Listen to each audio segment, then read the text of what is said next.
শুরু করছি বাংলা হাট প্রেজেন্ট স্টাফ টক। আমি তো অবশ্যই আমাদের যিনি অতিথি তার সঙ্গে পরিচয় করিয়ে দেব। আমারও আগ্রহ ছিল তার সঙ্গে কথা বলার। তার কারণটা হচ্ছে, একবার আমি প্রণব মুখোপাধ্যায় অর্থাৎ বর্ষিয়ান কংগ্রেস নেতা, যিনি পরবর্তীকালে আমাদের ভারতবর্ষের রাষ্ট্রপতি হয়েছিলেন, তাকে জঙ্গিপুরে প্রশ্ন করেছিলাম যে আপনার চোখে বাম এবং দক্ষিণপন্থী দলের পার্থক্য কী। সেই সময় বামেরা মধ্য গগনে। আমাকে প্রণববাবু যে কতগুলো কথা বলেছিলেন তার মধ্যে প্রথম যে কথাটা বলেছিলেন যে দক্ষিণপন্থী পার্টিতে সংগঠন করে ওপরে ওঠা খুব মুশকিল, সেখানে সংসদীয় পদ থাকলে তবেই সে ডানপন্থী দলে গ্রহণযোগ্য হয়ে ওঠে। আজকে যদি প্রণববাবু থাকতেন তাহলে আমি প্রশ্ন করতাম যে দক্ষিণ 24 পরগনায় এমন একজন নেতা, তিনি নিজের পরিচয়, নিজের কাজের পরিচয় তৃণমূল কংগ্রেসে এমন জায়গায় এসে পৌঁছেছেন যা বোধহয় ডানপন্থী দলগুলোর সম্পর্কে যে মিথ রয়েছে তা ভেঙে দেয়। আমাদের সঙ্গে রয়েছেন শামীম আহমেদ, নমস্কার। মগরাহাট বিধানসভা কেন্দ্রের তিনি তৃণমূল কংগ্রেসের প্রার্থী। আমি প্রথমে যে কথাটা বলছিলাম, প্রণববাবুকে আমি জিজ্ঞেস করেছিলাম, জানেন প্রণববাবু তো জানেন খুবই জ্ঞানী মানুষ হ্যাঁ, একদম আর তাই। সর্বক্ষণ বই পড়তেন। হ্যাঁ, তা উনি আমাকে বলেছিলেন, আমি ইচ্ছে করেই জিজ্ঞেস করেছিলাম যে ডানপন্থী আর বামপন্থীর তফাৎ কি। উনি বলতেন যে সিপিএম পার্টি সেই সময় এখানে মধ্য গগনে, আজকে সেই সিপিএমও নেই। তা যারা বিভিন্ন পার্টির পদে আছেন তাদের ক্ষমতা অনেক বেশি, কিন্তু অন্যান্য দলে, বিশেষ করে ডানপন্থী দলে সংসদীয় পদ থাকলে তবেই তার ক্ষমতা। আপনার ক্ষেত্রে অনেক দিন বাদে, আমি আগেও বলেছি এটা টাফটকে, যে একমাত্র অনুব্রত মণ্ডল ছাড়া, মানে বীরভূমের কেষ্টদা ছাড়া, আমি এমন কোনো নেতাকে চিনি না ডানপন্থী দলের যার নিজের একটা সাংগঠনিক পরিচয় তার রাজনৈতিক পরিচয় হয়। এক্ষেত্রে আপনি তো এবার দৃষ্টান্ত। এবং আমি শুনেছি যে আপনি ম্যাজিক জানেন। আপনি নাকি যে কেন্দ্রে 16,000-এর কিছু বেশি ভোটে আপনাদের এমপি অর্থাৎ অভিষেক বন্দ্যোপাধ্যায় তার লিড ছিল, গত 2024-এ সেখানে লক্ষাধিক ভোটে আপনি আপনি ব্যবধান তৈরি করে দিয়েছেন। আমি এই ম্যাজিক থেকেই কি আপনার উত্থান শুরু? হ্যাঁ, অ্যাকচুয়ালি যেটা আর কি আমাদের 2021-এর যে হুম, বিধানসভা ভোট হুম, ছিল, হুম, আমাদের ডায়মন্ড হারবার বিধানসভায় তখন আমাদের এখনকার যিনি ক্যান্ডিডেট হুম, পান্নাদা আর কি, হুম, পান্নালাল হালদার, হুম, হুম, উনি বিধায়ক পদপ্রার্থী ছিলেন। হুম, তো সেই সময় আমাদের 2021 সালের ডায়মন্ড হারবার বিধানসভায় লিড ছিল 16,997 ভোট। হুম। তো তারপরে আমি 2023 সালে পঞ্চায়েত ভোটের যেদিন ডিক্লেয়ার হলো সেই দিনই অভিষেকদা আমাকে ডায়মন্ড হারবার বিধানসভার অবজারভার করেছিলেন। তো তারপর আমি পঞ্চায়েত ভোট করাই, তার 1 বছর পরেই আমাদের লোকসভা ভোট হয়েছিল আর কি। তো লোকসভা ভোটে আমাদের ডায়মন্ড হারবার বিধানসভায় প্রায় 1,04,000-এর উপরে আর কি আমরা লিড করতে পেরেছিলাম। এটাকে ভোট তো করাতে হয় আমাদের রাজ্যে। আমি করাতে হয় মানে আমি কোনো নেতিবাচক কথায় বলছি না। এটা কি কোথাও মনে হয় যে এই যে ব্যবধানটা তৈরি হয়েছে, সেখানে শামীম আহমেদ কি ভেলকি দেখালেন? না, ভেলকি কিছু নয়। অ্যাকচুয়ালি যেটা আমার করতে হয়েছে ম্যানেজমেন্ট। হুম, আমাদের দলের বিভিন্ন স্তরে, সংগঠনের হুম, বিভিন্ন স্তর থাকে। সেই হুম, স্তরগুলোর মধ্যে ডিভাইডেশন ছিল। হুম, যেটা মানে দুটো আমাদের ডায়মন্ড হারবার বিধানসভাটা ছিল হচ্ছে দুটো ব্লক এবং একটা হুম, হুম, মিউনিসিপ্যালিটি নিয়ে। হুম, তো একেকটা ব্লকের একেকজন নেতৃত্ব ছিল এবং যারা নেতৃত্ব ছিল আর কি তারা তাদের ব্লকটা দেখতো শুধু, এবং সেই ব্লকের আন্ডারে যেসব পঞ্চায়েতগুলো ছিল, সেই পঞ্চায়েতগুলোর সাথে ঠিকমতো যোগাযোগের ক্ষেত্রে বা দুটো ব্লকের ক্ষেত্রে যোগাযোগের যে মাধ্যম, সেইগুলো আর কি খুব অব্যবস্থার মধ্যে ছিল বা ঠিকমতো কমিউনিকেট করতো না। তো যার জন্য আর কি পুরো বিধানসভার রেজাল্টটা আর কি এফেক্ট পড়তো। আমার এসে যেটা কাজ ছিল, যারা তখনও ছিল তখন এখনও তারাই আছে, কিন্তু আমি যেটা করেছি আর কি সকলের সাথে একটা যোগাযোগ বাড়িয়ে একসাথে আলোচনার মাধ্যমে কোথায় সমস্যা আছে সেগুলো আর কি সলভ করা, সাধারণ মানুষের ঠিক পরিষেবা ঠিকঠাক মতো পাচ্ছে কিনা। কারণ আপনারা জানেন যে এটা আমার ডায়মন্ড হারবার লোকসভার আমাদের সাংসদ শ্রী হুম, অভিষেক হুম। বন্দ্যোপাধ্যায় এলাকা, এবং এখানকার জন্যে উনি যা যা ডেভেলপমেন্টের কাজ করেছে, যা যা প্রকল্প নিয়েছে নিজে থেকে, সেগুলো সারা ভারতবর্ষের কোথাও নেই। তো সেইগুলো পরিষেবাগুলো ঠিকঠাক পৌঁছে দেওয়া হচ্ছে কিনা, এই কাজটা যত ভালো করে আমি দেখতে পেয়েছি তত রেজাল্ট বেড়েছে। তো এবং সেবাশ্রয়ের ব্যাপারে তো বোধহয় আপনি বোধহয় খুব প্রাণপাত করে পরিশ্রম করেছেন। হ্যাঁ, অ্যাকচুয়ালি ডায়মন্ড হারবার লোকসভা জুড়েই সেবাশ্রয় হয়েছিল এবারে। আগের বারে যেটা 2024 সালের যে সেবাশ্রয়টা হয়েছিল সেটা আমার ডায়মন্ড হারবার বিধানসভায় উদ্বোধন হয়েছিল এবং পরবর্তীকালে যে 2000 আমার যেটা 25-এর যে সেবাশ্রয়টা হলো আর কি, সেটা আমার ডায়মন্ড হারবারেই শেষ হয়েছিল। তো সেবাশ্রয় তো আপনারা জানেন যে ফ্রিতে ওষুধ দেওয়া থেকে আরম্ভ করে ডাক্তারবাবুরা, বিশেষজ্ঞ ডাক্তারবাবুরা থাকেন, এমনি যে কোনো পেশেন্ট গেলে ফ্রিতে যেসব ওষুধ, এবং আপনারা জানেন হয়তো যে কিছু কিছু ক্ষেত্রে আর কি যেসব টেস্ট, সেগুলো খুব খরচ সাপেক্ষ আর কি, সেগুলো ফ্রিতে করে দিয়েছিলেন আমাদের সাংসদ শ্রী অভিষেক বন্দ্যোপাধ্যায়। এবং শুধু সেটা নয়, ইভেন এরকমও অনেক পেশেন্ট ছিল যেগুলো ট্রিটমেন্ট হয়তো আমাদের রাজ্যে পসিবল নয়, তাদেরকে বাইরের রাজ্যে পাঠাতে হয়েছে। তো সেগুলোও করা হয়েছে এবং ফ্রিতে, পুরোটাই ফ্রিতে করানো হয়েছে। তো সাধারণ মানুষ তো দোয়া বলুন, আশীর্বাদ বলুন, সবটাই আমার সাংসদ শ্রী অভিষেক বন্দ্যোপাধ্যায়ের জন্য করেছেন। যেহেতু আপনি পর্যবেক্ষক ছিলেন এবং আপনি শুধুমাত্র ডায়মন্ড লোকসভা কেন্দ্র তো বটেই, তার একটা খুব গুরুত্বপূর্ণ অংশে আপনি কাজ করেছেন 2024-এ, কিন্তু তার পাশাপাশি মহেশতলা থেকে শুরু করে ডায়মন্ড হারবার, মগরাহাট একটা বিস্তীর্ণ অংশে কাজ করেছেন। কোথাও কি আপনার মনে হয়েছে প্রতিষ্ঠান বিরোধী, দেখুন দেখতে দেখতে তো 1 দশক পেরিয়ে গিয়েছে তৃণমূল সরকার, কোথাও এই যে প্রতিষ্ঠান বিরোধী, এই প্রতিষ্ঠান বিরোধিতা কি করে আটকাচ্ছেন বা কি করে এখানে ভোট বৃদ্ধি হয়? দেখুন, ডায়মন্ড হারবার আমাকে লাস্ট এই 3 মাস আগে আর কি, হুম। ভোট ইলেকশন ডিক্লেয়ার হওয়ার 3 মাস আগে আমার কোঅর্ডিনেটর করা হয়েছিল ডায়মন্ড হারবার, মগরাহাট পশ্চিম এবং মহেশতলা হুম। বিধানসভায়। হুম। তো তারপর থেকে আমি 3টে বিধানসভায় আর কি সাংগঠনিক যেসব বৈঠকগুলো আর কি বিভিন্ন অঞ্চলে অঞ্চলে বসে মিটিং করেছি এবং সাধারণ মানুষের সাথেও কথা বলেছি। দেখুন, আমাদের যেটা ডায়মন্ড হারবার লোকসভার উপরে যেটা মহেশতলা এবং ডায়মন্ড হারবার বিধানসভা আছে, এখানে অ্যান্টি ইনকম্বিসি কিছু নেই, মানে এই প্রতিষ্ঠান বিরোধী যে বলছেন হুম। আর কি, হুম। এখানে সেরকমভাবে দানা বাঁধতে পারেনি। তার কারণ হচ্ছে, আপনারা একটা যদি সার্ভে করেন দেখতে পাবেন যে সারা ভারতবর্ষের মধ্যে যদি ডোর টু ডোর মানুষের কাছে পৌঁছাবার যে যদি কোনো সুযোগ থাকে বা তার যদি মানুষের কাছে পৌঁছতে হবে, সেই ক্ষেত্রে দেখবেন ডায়মন্ড হারবার লোকসভা সব থেকে আগিয়ে। কারণ এখানের আমাদের যারা আর কি প্রত্যেকটা বিধানসভা ওয়াইজ বা ব্লক ওয়াইজ যারা দায়িত্বে আছে আর কি, তারা মানুষের কাছে যায়, মানুষের সাথে কথা বলে, এবং যারা বুথের নেতৃত্ব আছে তাদের সাথে তাদের সঙ্গে রীতিমতো যোগাযোগ রেখে, যাতে আর কি প্রত্যেকটা সময় কোনো মানুষের কোনো বিপদ আপদ বা 24 ঘন্টা তাদের পাশে থাকার যে ব্যাপারটা, এটা কিন্তু আমার সাংসদ প্রত্যেক মাসে কোনো না কোনো একটা আমাদেরকে বলেছেন, কোনো কিছু একটা প্রকল্প দিয়েছেন যেটা নিয়ে তাদের বাড়িতে যাওয়ার জন্য বলেছেন। তো সাধারণ মানুষের সাথে আমরা সারা বছর কানেক্ট থাকি, যার জন্যে সাধারণ মানুষ এটা বলতে পারে না যে তোমরা তো আসোনি, যেটা ইলেকশনের সময় সাধারণত বলে থাকে সকলে, যে তোমাদের আমরা এই কাজটা এখন হলো না কেন, বা 5 বছর দেখতে পাইনি তোমাদের। এই জিনিসটা আমাদের এই লোকসভার উপর কোথাও নেই। কারণ হচ্ছে আমরা মানুষের সাথে যোগাযোগ রেখেছি, মানুষের সুবিধা অসুবিধা অন্য কোনো দল পাশে যায়নি, শুধু একমাত্র তৃণমূল কংগ্রেসের যারা কর্মী ছিল তারা মানুষের পাশে দাঁড়িয়েছিল। তো সাধারণভাবে অন্য বিভিন্ন এলাকার থেকেও ডায়মন্ড হারবার লোকসভা যে আলাদা আমরা মানুষের কাছে যেতে পেরেছি, তার তো ফল আমরা পাবোই। ইংরেজিতে একটা কথা আছে, বিখ্যাত একটা সিনেমাও আছে হলিউডে, গানস অ্যান্ড রোজেস। কোথাও কি মনে হয়, দেখুন আমি দক্ষিণ 24 পরগনার মানুষদের শ্রদ্ধা রেখেই বলছি, বাম আমল থেকেই এখানে কিন্তু একটা রাজনীতি এবং তার সঙ্গে সঙ্গে মাসল পাওয়ার অর্থাৎ বাহুবলের একটা ব্যাপার আছে। আমরা অতীতেও তো দেখেছি বিভিন্ন সময় বাম আমল থেকে। কোথাও কি একদিকে বন্দুক আর অন্যদিকে গোলাপ, এই নিয়ে বসে কি আপনি এই যে এত উপদল, বিশেষ করে শাসন ব্যবস্থার মধ্যে শাসক দল যত পুরনো হবে, স্বার্থ নিজের স্বার্থের জন্য অনেক উপদল হবে, তা কি করে মেটান এটা? না, মানে এই এরকম করে কিছু সব ভালোবাসা দিয়েই। দেখুন, আমাদের যারা নেতৃত্ব আছে তাদের মধ্যে ম্যাক্সিমাম নেতৃত্বদের যেটা ব্যাপার ছিল আর কি, ঠিকমতো গাইড করার লোক হুম। ছিল না। হুম। তারা হুম। তাদের মতো করে চলতো, যে হবে একটা কোনো কাজ হয়তো দিল দল থেকে, সেই কাজটা তারা স্বতঃস্ফূর্তভাবে করতো না সেই টাইমে।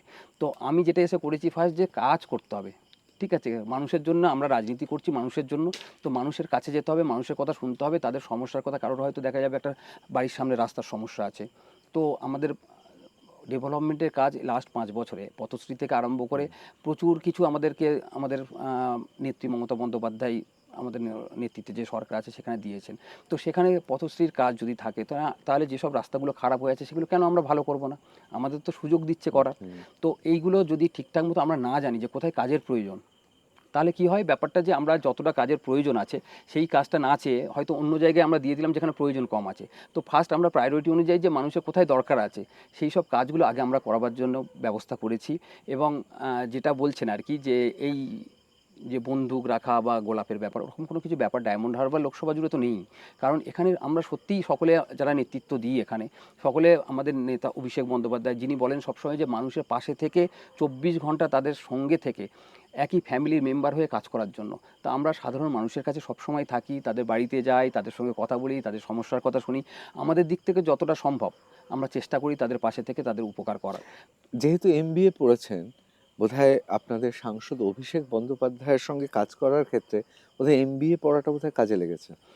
দেখুন, আমাদের এখানে মানে যারাই নেতৃত্ব আছে ডায়মন্ড হারবার লোকসভার উপরে, সকলেই দাদাকে ফলো করে বা দাদার কথা মতোই কাজ করে, এবং আমাদের সকলেরই একটাই এজেন্ডা যে আমরা মানুষের জন্য কাজ করতে এসেছি। সেই জন্যই দাদা আমাদেরকে আর কি দায়িত্ব দিয়েছেন যে হ্যাঁ, শামীম আছে এখানে, শামীম মানুষের জন্য কাজ করতে পারবে, এখানে দায়িত্ব নিয়েও করতে পারবে। সেই জন্য আমাকে দায়িত্ব দিয়েছে। তো আমি দায়িত্ব নেওয়ার পরে ফার্স্ট যেটা করেছিলাম, যে সব নেতৃত্বদের নিয়ে বসে বলেছিলাম যে দাদা সকলকে, আমি সব থেকে জুনিয়র এখানে, যে যত নেতৃত্ব আছে ব্লক সভাপতি থেকে আরম্ভ করে যারা আছে সব থেকে জুনিয়র ছিলাম আমি। তো আমাকে যখন দায়িত্ব দিয়ে আমি বললাম দাদা আমি হয়তো বয়সে তোমাদের থেকে ছোট, ঠিক আছে, কিন্তু এটা এরকমভাবে নেওয়ার দরকার নেই, তোমরাই সব দায়িত্ব নিয়ে করো, কিন্তু কাজ যেটা দিচ্ছে কাজটা করতে হবে। কারণ আমার সাংসদ শ্রী অভিষেক বন্দ্যোপাধ্যায় চাই যে ডায়মন্ড হারবারের প্রত্যেকটা মানুষ সুযোগ পাক প্রত্যেকটা জিনিসের, সরকারি যে কোনো প্রকল্পের। তো সেখানে তারা কেন সেই সুযোগগুলো পাবে না, বা আমরা কেন করে দেবো না? তো এই যে কাজ করার যে মানসিকতা, সেইটা ফিরিয়ে আনার ফল কিন্তু 2024 সালে লোকসভার রেজাল্ট এত ভালো হওয়ার কারণ। আমি মানুষের কাজের কথা বলবো। সেখানে আমরা, আপনি তো নিজে এমবিএ পড়েছেন, আপনিও জানেন যে আমাদের পড়া মানে ম্যানেজমেন্টে পড়ানো হয় না যে একেবারে পিরামিডের মতো প্রচুর মানুষ কাজ করবে, তার উপর কিছু মানুষ দেখবে, পর্যবেক্ষণ করবে, তারপর কিছু মানুষ থাকবেন, কিছু মানুষ সিদ্ধান্ত নেবেন, কিছু মানুষ, এবং একটা পিরামিড স্ট্রাকচার। আপনি কি মনে করেন ডায়মন্ড হারবারে এই যে এত কাজ হচ্ছে, এটার পেছনে একটা সুচিন্তিত স্ট্রাকচার বা টিম তৈরি করা গেছে? একদম 100% সেটাই। মানে প্রথম উপরে হচ্ছে সবথেকে আমাদের সাংসদ শ্রী অভিষেক বন্দ্যোপাধ্যায় আছেন, এবং ওনার হ্যান্ডস হিসাবে আমরা কাজ করি বিভিন্ন বিধানসভায়, বিভিন্ন ব্লকে। তারপরে আমাদের যারা আর কি অঞ্চল লেভেলের নেতৃত্ব, ব্লক লেভেলের নেতৃত্ব আছে, সর্বশেষ আমাদের বুথ লেভেলের কর্মী যারা, তারাই কিন্তু দলের সম্পদ। আলটিমেট যে ইমপ্লিমেন্ট করা কাজটা, সেটা কিন্তু তাদের দ্বারাই হয়। তো বুথ লেভেলে যারা আছে আর কি, তারা কিন্তু সেই কাজটাকে একদম সুচারুভাবে বাড়িতে বাড়িতে গিয়ে সেটা করে আসে, যার ফল আমরা সকলে উপর লেভেল পর্যন্ত পাই। এবার যে প্রশ্নটা করব, টাফ টকে তো একটু টাফ প্রশ্ন করব, কিছু মনে করবেন না। এমনি এত সুদর্শন চেহারা, তার মধ্যে বয়স এত অল্প, খুব সুন্দর মিষ্টভাষী, কথা বলেন ভালো, টিকিট পাওয়ার পর শত্রু সংখ্যা বাড়লো কেমন? না, এরকমভাবে ঠিক ব্যাপার নয়। উল্টে আমি দেখছি যে আমার আরও মানুষের ভালোবাসা আমার প্রতি আরও বেড়ে গিয়েছে। কারণ আমি যখন প্রচারে যাচ্ছি মগরাহাট পশ্চিম বিধানসভায়, আপনি ভাবতে পারবেন না, আমরা যখন রাস্তা দিয়ে যাচ্ছি আর কি, দুদিকে মানুষের ঢল। যে মমতা বন্দ্যোপাধ্যায়, অভিষেক বন্দ্যোপাধ্যায়ের প্রার্থী এসছে, তৃণমূল কংগ্রেসের প্রার্থী, আমাদের এত কিছু দিয়েছে। সে লক্ষ্মীর ভাণ্ডার থেকে আরম্ভ করে, যুবসাথী থেকে আরম্ভ করে, স্বাস্থ্যসাথী থেকে আরম্ভ করে বিভিন্ন রকম প্রকল্প, কেউ না কেউ উপকার পেয়েছে প্রত্যেকটা বাড়িতে। তো তারা রাস্তায় এসে দাঁড়িয়ে আশীর্বাদ করছে, আমার জন্য দোয়া করছে। তারা মন্দিরে নিয়ে যাচ্ছে, আমাকে নিয়ে গিয়ে পূজা দেওয়াচ্ছে, আবার মসজিদে নিয়ে গিয়ে দোয়া করাচ্ছে। তো এই একটা আলাদা অনুভূতি, আলাদা কি বলবো, মানে এটা পুরোটাই আমার সাংসদ শ্রী অভিষেক বন্দ্যোপাধ্যায়ের জন্য। পুরো ক্রেডিট আমার দাদা অভিষেকদার। অনেকে বলছেন গোটা রাজ্য জুড়ে একটা বিজেপির হাওয়া বইছে, এবং আমি আপনাকে বলি, সাংবাদিক হিসেবে আমরা ছোট থেকে বড় হয়েছি, আমরা তো কখনো জনবিন্যাস কীরকম, কোথায় কোন সংখ্যালঘু মানুষ কোথায় বেশি, কোথায় সংখ্যাগরিষ্ঠ মানুষের কত শতাংশ, আমরা এসব হিসেব টিসেব করিনি। কিন্তু এখন যত দিন যাচ্ছে, রাজনীতির পাটিগণিতে এই বিষয়গুলো খুব গুরুত্বপূর্ণ হয়ে উঠছে। বাঙালি, অবাঙালি, হিন্দু, মুসলমান, অন্যান্য সংখ্যালঘু যারা আছেন, কোথাও কি মনে হচ্ছে যে তিনটে এলাকার কথা আপনি বলছেন, তার মধ্যে অবশ্যই আমি মহেশতলা থেকে শুরু করব একেবারে মগরাহাট পর্যন্ত, কোথাও কি মনে হচ্ছে যে এবার জাতপাতের প্রশ্ন মাথায় রেখে মানুষ ভোট দিচ্ছে এ রাজ্যে? পশ্চিমবঙ্গের মানুষ জাতপাতের রাজনীতিতে বিশ্বাস করে না, এটা আমার পুরো বিশ্বাস। এবং তার প্রমাণও বিভিন্ন সময় আমরা পেয়েছি, 2021, 2024 লোকসভাতেও পেয়েছি। পশ্চিমবঙ্গের মানুষ, এখানকার সংস্কৃতি, কৃষ্টি, কালচার সম্পূর্ণ আলাদা। এখানে সকলে একসঙ্গে থেকে অভ্যেস, হিন্দু, মুসলিম, খ্রিস্টান, সকলে আমরা একসাথে বড় হয়েছি, একসাথে মানুষ হয়েছি, পাশাপাশি সকলে বসবাস করেছি, যে যার ধর্ম সে যার পালন করেছি। তো আমার মনে হয় না আলাদা করে যে এই যে জাতপাতের রাজনীতির এফেক্ট পশ্চিমবঙ্গের রাজনীতিতে পড়বে, বা পশ্চিমবঙ্গের মানুষ এটা মেনে নেবে। আমি এবার একটু অন্য প্রসঙ্গে যাব। আমি শুনছিলাম আপনি নাকি ইতিহাস এবং সাহিত্যের প্রতি একটা প্রীতি আছে। হ্যাঁ, সে তো একটু পড়াশোনা করতে হয়, যতটা পারি আর কি সময় পাই তার মধ্যে আর কি করি বা চিন্তা করি, চেষ্টা করি যে আমার ডায়মন্ড হারবার সম্পর্কে জানার, আমার সাউথ চব্বিশ পরগনা যে ডিস্ট্রিক্টে আমি বড় হয়েছি সেই জেলা সম্পর্কে জানা, আমার রাজ্য সম্পর্কে জানা। আমি শুনেছি নাকি আপনি একটা বিষয় নিয়ে বেশ রিসার্চ বা গবেষণা করেছেন এবং বার করেছেন। মানে ডায়মন্ড হারবারে শ্রী শ্রী চৈতন্যদেব কি রাত কাটিয়েছিলেন? মানে এরকম কি সত্যি পাওয়া গেছে কোনো হ্যাঁ, প্রমাণ? অবশ্যই প্রামাণ্য তথ্য আছে এবং এটা আমাকে দিয়েছেন আমাদের কিছু সাংবাদিক বন্ধু যারা আছে, হুম, তারাই আমাকে প্রথমে বলেছিল এই ব্যাপারটা হুম, যে হুম, এখানে তো এসছিলেন, তাহলে ওদেরই প্রপোজাল ছিল হুম, এটা যে এসছেন, তাহলে এখানে আমাদের যে সাংসদ শ্রী অভিষেক বন্দ্যোপাধ্যায় যে আমাদের বিউটিফিকেশন, হুম, ডায়মন্ড হুম, হারবার বিউটিফিকেশনের কাজটা করবে বলছেন, এবং সেখানে একটা আমরা তর্পণ ঘাটের একটা প্রজেক্ট নিয়েছিলাম যে তর্পণ ঘাট করা হবে বা গঙ্গা আরতি ঘাট করা হবে, যেহেতু আর কি হুগলি নদীর তীরেই ডায়মন্ড হুম। হারবার আপনারা জানেন।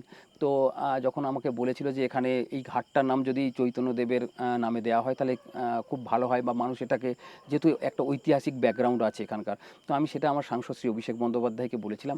উনি এবং এই ব্যাপারটা পুরোটাই এগ্রি হয়েছেন এবং বলেছেন যখন আর কি কাজটা শুরু হুম, হবে হুম। এবং শুরু হওয়ার পর যখন উদ্বোধন হবে অবশ্যই নামটা দেওয়া হবে। আমি এবার চলে আসছি মগরাহাট সম্পর্কে। জনবিন্যাসটা ঠিক কিরকম আপনার? এই মুহূর্তে মগরাহাট পশ্চিমে 56% মুসলিম ভোট আছে, 38% হিন্দু ভোট আছে, এবং বাদবাকি যেটুকু আছে হুম, খ্রিস্টান। হুম। আমার এখানেই প্রশ্ন, আমি আপনার সঙ্গে একটু ঝালিয়ে নিলাম। এই 38% ভোট, এটা তো কম নয়।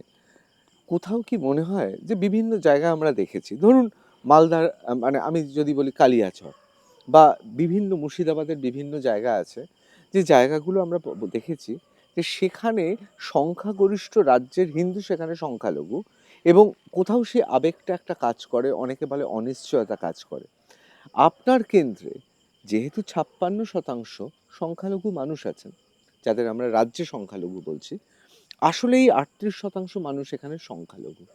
এই সংখ্যালঘুর অনিশ্চয়তা কোথাও কি মনে হচ্ছে যে আপনার প্রতিপক্ষ অর্থাৎ ভারতীয় জনতা পার্টি কোথাও লাভবান হবে? না, আমার তো মনে হচ্ছে না। আমি প্রচারে যাচ্ছি হুম, যেরকম মুসলিম কমিউনিটির মানুষজন আমাকে দোয়া করছে, সেরকম হিন্দু কমিউনিটির মানুষজনও আমাকে আশীর্বাদ করছে।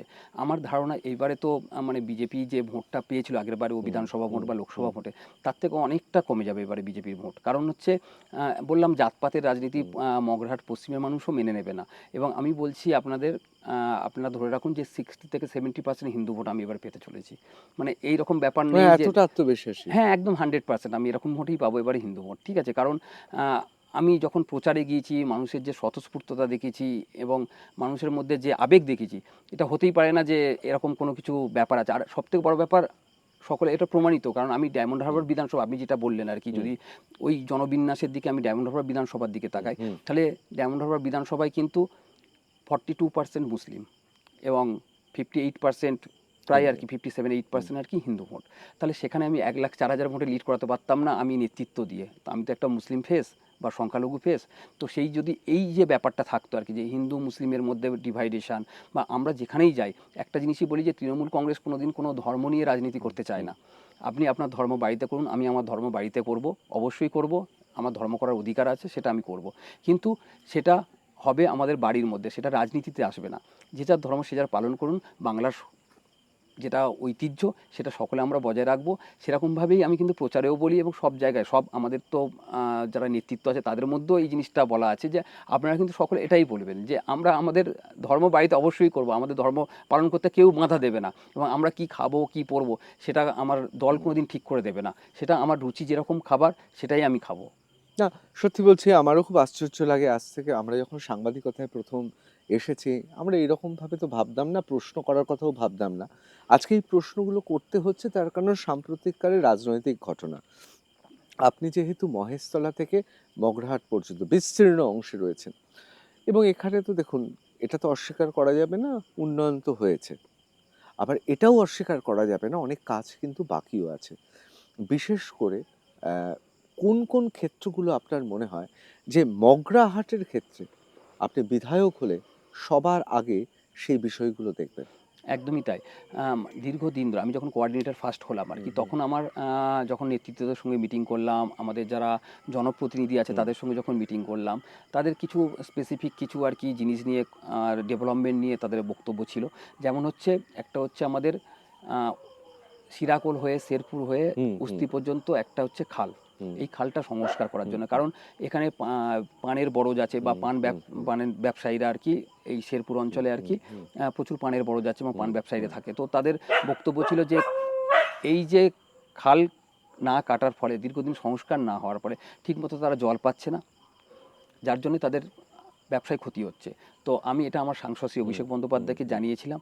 জানাবার পরে উনি ইরিগেশন ডিপার্টমেন্টের সাথে কথা বলে অলরেডি এটা কিন্তু টেন্ডার প্রসেসে আছে, তার মধ্যে ইলেকশন ডিক্লেয়ার হয়ে গেছে। আফটার ইলেকশন ফার্স্ট এই টেন্ডারটা হলে আমি এই কাজটা শুরু করব।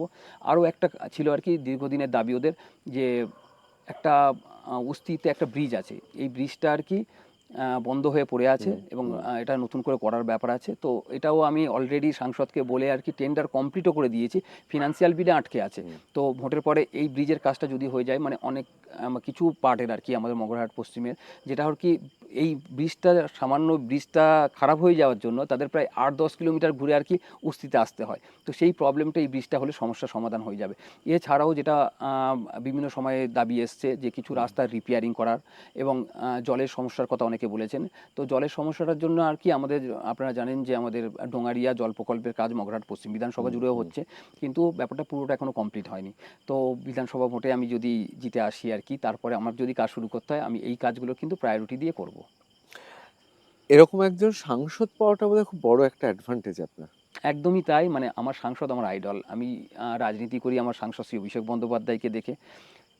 উনি যেরকমভাবে বলেন, যেরকমভাবে চলেন, যেরকমভাবে মানুষের পাশে দাঁড়ান, এবং একজন কি বলবো, একটা প্রত্যন্ত একটা প্রান্তিক মানুষের পাশেও যেভাবে ওনার যে ডেভেলপমেন্ট সেটা পৌঁছে দেওয়ার ব্যবস্থা করেন, এটা অন্য কোনো জায়গায় আমি দেখিনি।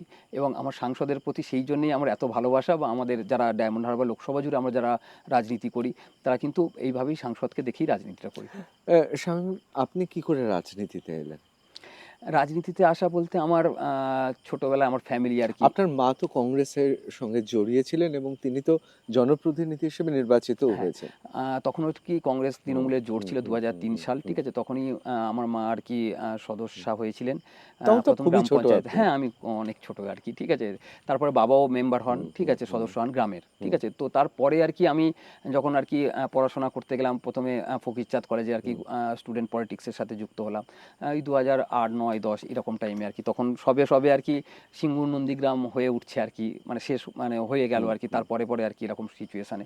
তো তারপর থেকে আর কি মেন পলিটিক্সের সঙ্গে যুক্ত, ব্লক পলিটিক্সে আসলাম। তো আমার তখন আর কি বলবো, পোস্টার লাগানো 2013 ঠিক ইলেকশনের আগে, হুম পঞ্চায়েত হুম ইলেকশনের আগে আমরা পোস্টার লাগাতাম, ফ্লেক্স লাগাতাম, মালগুলো ডিস্ট্রিবিউশন করতাম, পোস্টার ফ্লেক্স এগুলো আর কি বিভিন্ন অঞ্চলে ডিস্ট্রিবিউশন করতাম, এবং ঠিক মতো লাগানো হচ্ছে কি না হচ্ছে এগুলো মনিটরিং করতাম। এইরকমভাবে একদম পুরো গ্রাউন্ড লেভেল থেকে, একদম নিচু স্তর থেকে আর কি আস্তে আস্তে করে উপরে উঠে আসা। মানে তৃণমূলে আপনার উত্থান তৃণমূল স্তর থেকে কাজ করতে করতে। একদম, একদমই তাই। আমি একটা রসিকতা না করে পাচ্ছি না, ফকিরচাঁদ কলেজের তো বেশ লোকজনকে আপনি জড়ো করছেন ভালোই, মানে আরো লোকজনকেও জড়ো করছেন। আমি নিশ্চয়ই রসিক মানুষরা বুঝতে পেরেছেন। আমি আবার একটু ফিরে আসি মগরাহাটে। মগরাহাটে যে আমি আমি তো নিজেও এলাম, গাড়ি চালিয়ে আপনার এলাকার মধ্য দিয়ে এলাম। এখানে একটা খুব বড় সমস্যা আছে যে এখানে এটা এটা বাণিজ্যের কারণে, এটা যোগাযোগের ব্যবস্থার জন্য প্রচুর গাড়ি ঘোড়া এখান দিয়ে চলে। আবার কিছু কিছু জায়গা আছে রাস্তাটা সত্যি ছোট, মানে একটা রাস্তায় দুমুখে যাচ্ছে, আবার ট্রাকও ঢুকছে, মানে কিছু করার নেই। আবার এটাও ঠিক কথা, এখানে বিকল্প রাস্তা তৈরি করার জায়গাও নেই, বা কোনো কোনো জায়গায় দেখলাম যে করা প্রায় অসম্ভব। এই বিষয়গুলোকে আপনারা কিভাবে দেখছেন? তার কারণ ক্রমশ তো এই জায়গাটা, বিশেষ করে ব্যবসা বাণিজ্য বিভিন্ন কারণে যানবাহন চলাচল তো বেড়েই চলেছে। হ্যাঁ, এই ট্রাফিকের প্রবলেম যেটা আছে আর কি, হুম হুম সেটা যানজট। আপনারা জানেন যে হুম, ডায়মন্ড হারবার বা মগরাহাট পশ্চিম যে ঠিক। বিধানসভা জুড়ে যে রুটগুলো এসছে ডায়মন্ড হারবার রোড ধরে, প্রচুর গাড়ি আসে। কিন্তু দেখা গিয়েছে এটা বাম আমলেই হয়ে এসছে, হ্যাঁ। খাল বন্ধ হয়ে হুম দুপারে আর কি রাস্তায় বিল্ডিং হয়ে এসছে, ঠিক আছে? তো সেগুলো এখন সাধারণ মানুষের জীবিকার রুটির ব্যাপার আছে। তো সেগুলো তো আমরা ওরকমভাবে ভেঙে ফেলে নতুন করে করার চিন্তাভাবনা এই মুহূর্তে তো আমাদের নেই, ঠিক হুম আছে? তো কারণ একটা গরিব মানুষ, তাদেরও যদি এতদিন ধরে একটা ব্যবসা মানে করে আপনি আসছে। বলছেন তাহলে জনপ্রতিনিধি হিসেবে আপনার দৃষ্টি থাকবে যাতে কোনো গরিব সাধারণ মানুষ কারোর যেন কোনো অসুবিধা না, না হয়। একদম সেটা যেমন থাকবে। আর আপনি যেমন বললেন যে রাস্তার হুম, ব্যাপারগুলো, হুম, এগুলো আমরা তাদের সাথে কথা বলে অলরেডি আমার হুম, যে ডায়মন্ড হারবার বিধানসভার খাল সংস্কার মানে একদম রাস্তা থেকে তারা নিজেরাই ভেঙে নিয়েছে। হুম, হুম, হুম। নিজেদের দোকান নিজেরাই ভেঙে নিয়েছে। নেওয়ার পরে যে খাল বন্ধ হয়ে গিয়েছিল সেই খাল আমরা সরিষা আশ্রম মোড় থেকে সরিষা হাট পর্যন্ত আমরা নতুন করে খাল আর কি সংস্কার করতে পেরেছি। এটা সেই জন্য তাদেরকে থ্যাংক ইউ বলি। এবং এখন সরিষা জুড়ে যে হুম, ফুটপাতও হচ্ছে হুম, তার জন্য হুম। সামনের পোর্শনও দোকানদাররা ভেঙে নিয়েছে। তাদের বক্তব্য যে যদি ডেভেলপমেন্টের জন্য আমাদেরকে জায়গা ছাড়তে হয়, দোকান ভাঙতে হয়, আমরা ভাঙবো, ডেভেলপমেন্টও হবে যেমন তেমন যদি ভালো ডেভেলপমেন্ট হয় পরবর্তীকালে আমাদের দোকানের সেলও বাড়বে। তো আমরা কনভিন্স করতে পেরেছি মানুষকে। আমরা যেটা করব আলাপ আলোচনার মাধ্যমে মানুষের মতামত নিয়েই করতে চাই। এটা শুনে ভালো লাগলো। আমাদের তো এরকম অভিযোগও শুনতে হয় বা খবরও করতে হয় যে একটা আস্ত খালই কে বুঝিয়ে দিয়েছে। আবার এরকমও শুনছি যে সাধারণ মানুষ এগিয়ে আসছেন এবং একদম, বলছেন একদম তাই। উন্নয়নের জন্য এবং আমি হয়েছে জায়গা এটা। ছাড়ব। এটা আমার সরিষা ডায়মন্ড হারবার বিধানসভার মধ্যেই হয়েছে। মগরাহাট অঞ্চলে সাহিত্য, পড়াশোনা এবং এখানে অনেক কৃতী ছাত্রছাত্রী আছেন এবং অনেকে খুব দুস্থ অবস্থা থেকে খুব কৃতী। এদের জন্য কি কিছু প্রকল্প বা এদের জন্য কিছু ভাবছেন আপনারা? না, অলরেডি আপনারা জানেন যে হুম, বামফ্রন্ট আমলে আমাদের পশ্চিমবঙ্গে ১২টা বিশ্ববিদ্যালয় হুম, ছিল। যার জন্য উচ্চশিক্ষার জন্যে আমাদের এখানকার স্টুডেন্টদের বাইরের রাজ্যে যেতে হতো বা বিদেশে যেতে হতো। তো এখন আমাদের ওয়েস্ট বেঙ্গলে প্রায় ৪২ খানার মতো ইউনিভার্সিটি আমাদের সরকার আসার পরে টোটাল ৪২ খানার মতো ইউনিভার্সিটি হয়েছে। তো সাধারণ যারা আর কি মেধাসম্পন্ন স্টুডেন্ট আর কি তারা আম পশ্চিমবঙ্গে পড়াশোনা করতে পারছে। এর পরবর্তীকালে তাদের জন্য যদি তাদের কোনো হেল্প লাগে, কোনো কিছু উচ্চশিক্ষার জন্য যদি কোনো তাদের সুযোগ সুবিধার প্রয়োজন হয়, অবশ্যইভাবে আমি চেষ্টা করব তাদের জন্য পাশে থাকার তাদের। প্রথম কোন কাজটা আপনাকে করতে দেখবো যদি মানুষ আপনাকে বিধায়ক হিসেবে নির্বাচিত করে? না, প্রথমে তো অবশ্যই দেখবেন যে আমি যে ডেভেলপমেন্টগুলোর কথা বললাম, যেমন খাল সংস্কার থেকে ব্রিজ থেকে আরম্ভ করে এই রাস্তার দুদিকে লাইট লাগানো থেকে আরম্ভ করে যেগুলো আর কি বেসিক নিড আছে আর কি জলের সমস্যা যেগুলো আছে, সেইগুলো আমি ফার্স্ট আর কি প্রায়োরিটি দিয়ে এই তার মানে কাজগুলো আপনি করাবো। বলছেন এই যে পানের বরজ এটাও তো একটা বিরাট মানে এটা তো কৃষিজ একটা একদম। শিল্প ব্যবসার ব্যাপার। একদম। মানে আমি যেটা মেইনলি আর কি মগরাহাট পশ্চিম বিধানসভার উপর এটা কৃষি প্রধান হুম, আর কি হুম, বিধানসভা। হুম, তো এখানে আর কি মানুষজনের কৃষির সাথে যুক্ত। তো সেই হিসেবে খাল সংস্কারটা একটা খুব গুরুত্বপূর্ণ হুম। জিনিস যেটা এখানকার মানুষজন চাইছে দীর্ঘদিন ধরে। এবং এছাড়াও যেটা আছে আর কি আমার যেটা মনে হয়েছে এখানে যে এখানে ক্ষুদ্র এবং যে মিডিয়াম যেটা small industries and medium industries যেগুলো, সেইগুলোর জন্য সাধারণ মানুষকে আমি উৎসাহ দেব। এবং আমাদের আপনারা জানেন যে রাজ্য সরকারের বিভিন্ন প্রকল্প আছে, অনুদান আছে, ব্যাংকের লোনের সিস্টেম আছে। সেগুলো আমি উৎসাহ দিয়ে এখানে তারা যাতে আর কি বিজনেস করতে পারে, সেইটার দিকে আমি নজর দেব। আমার সব শেষের প্রশ্ন, যারা বড় বড় সার্জেন হয় তাদের অনেকের সঙ্গে কথা বলেছি, তারা সাধারণত নিজের শরীর বা নিজের বাড়ির লোকের সার্জারি করতে চায় না, তার কারণ হাত কাঁপে। ১৬,০০০-এর কিছু ভোট থেকে সেটাকে প্রায় লক্ষের অঙ্কে পৌঁছে দেওয়া এই কাজটা আপনি করে ফেলেছেন। নিজের বেলায় ভোটটা ঠিকমতো করাতে গিয়ে কোথাও কি মনে হচ্ছে একটু নার্ভাস? না, এটাই ব্যাপার। আমি একটুও নার্ভাস হচ্ছি না। এবং আমার সাংসদ, বারবার বলছি, আমার সাংসদ এবং আমার নেত্রী যা কাজ করেছে মগরাহাট পশ্চিম বিধানসভার উপরে, সেখানে আমার পিছনের দিকে তাকাবার কোনো ব্যাপার নেই বা ভয় পাওয়ারও কিছু নেই বা আতঙ্কিত হওয়ারও কিছু নেই এবং নার্ভাস হওয়ার কিছু নেই। আমি মানুষের কাছে যাচ্ছি, মানুষের যে স্বতঃস্ফূর্ত রিঅ্যাকশন পাচ্ছি, তারপরে আমার মনে হচ্ছে যে আমি এখন জেতার জন্য লড়ছি না। লড়ছি মার্জিন কতটা বাড়াতে পারবো সেই জন্য। একবার শুনলাম যিনি দলে নতুন এসছেন তিনি প্রার্থী হবে, একবার এবং ৩ বারের একজন অত্যন্ত বর্ষীয়ান নেতা তিনি এখানে দাঁড়াতেন। আপনি ভেবেছিলেন আগে থেকে যে এখানে বিধায়ক হিসেবে আপনি জনপ্রতিনিধির লড়াইতে পার্টির পতাকা বহন করবেন? না, একদমই তাই নয়। একদম আমি মানে কোনোদিনই ভাবিনি যে আমাকে মানে বিধায়ক পদপ্রার্থী করতে পারে দল। কারণ আমি সংগঠন করে এসেছি প্রথম থেকেই এবং সংগঠন করতেই কমফোর্টেবল ছিলাম। তো যখন ঘোষণা হলো তখনই জানলাম আর কি যে আমাকে প্রার্থী করা হয়েছে।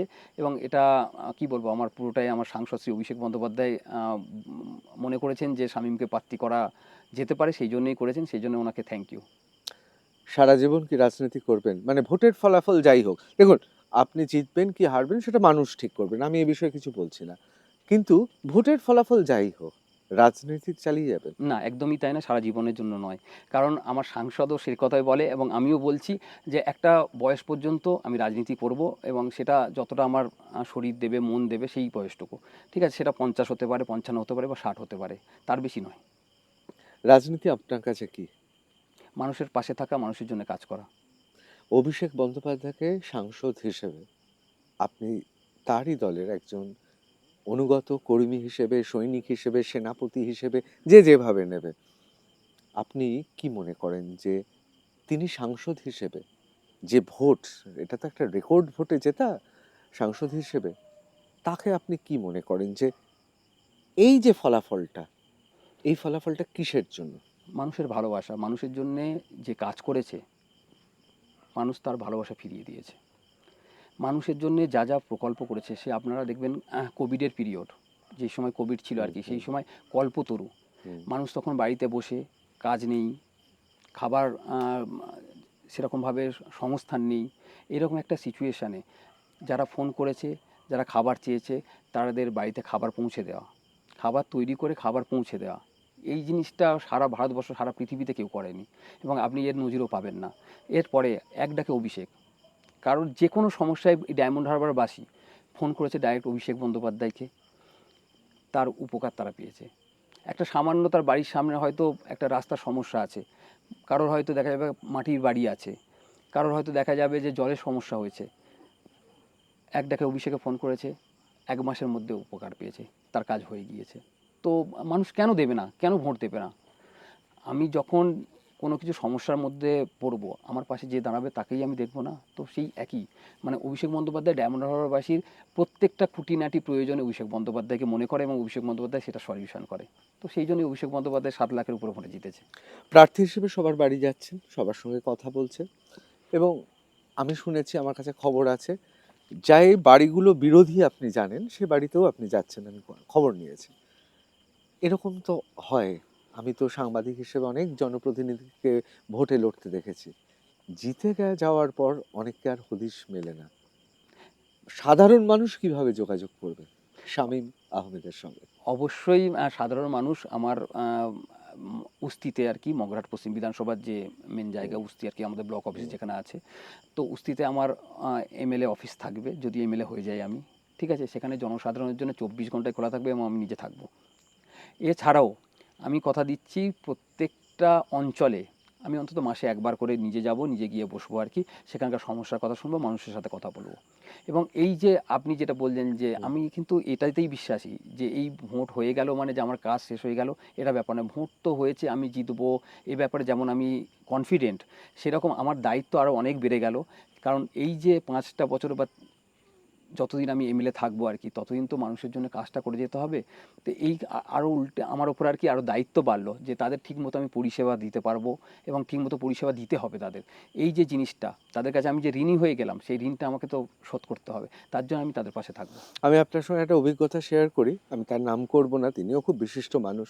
তাকে নির্বাচনে জিজ্ঞেস করেছিলাম, সেটা অবশ্য সংসদীয় রাজনীতিতে, পার্লামেন্টের ইলেকশনের জন্য, যে আপনি জিতলে কি করবেন আর হারলে কি করবেন।